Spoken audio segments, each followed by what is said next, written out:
رئيس هذه الجامعة المباركة فضيلة الشيخ مطر علي المدني، وضيوفنا الأكارم، وأساتذتنا الأماجد، وطلبتنا الأعزاء.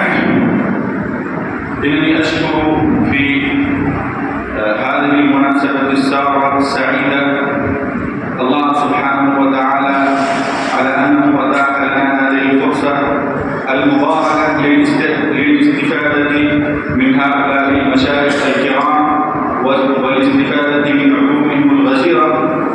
وكذلك أشكر هؤلاء المشايخ الذين جاءوا وزاروا هذه الجامعة المباركة وهذه الجامعة التاريخية العريقة، بل إنني لن أبالغ لو قلت إنها جامعة من أعرق الجامعات وأفضلها.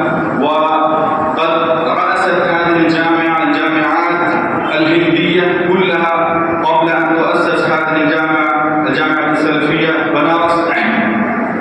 وهذه الجامعة قد أنجبت العلماء الأفاضل والنوابغ والعباقرة أمثال العلامة الشيخ مختار أحمد الندوي رحمه الله، والعلامة الشيخ صفي الرحمن المبارك فوري رحمه الله، والعلامة الدكتور مقتدى حسن الأزهري رحمه الله، رئيس الجامعة السلفية بنارس سابقا رحمهم الله.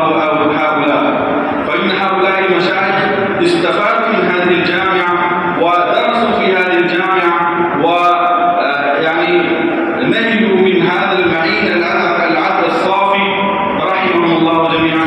فأهلا وسهلا بكم في هذه الجامعة، وأشكركم جميعا، وألتمس منكم وأقترحكم على أن تفيدونا المناسبات الأخرى للاستفادة منكم. نحن نستفيد منكم، وهؤلاء الإخوة وهؤلاء الطلبة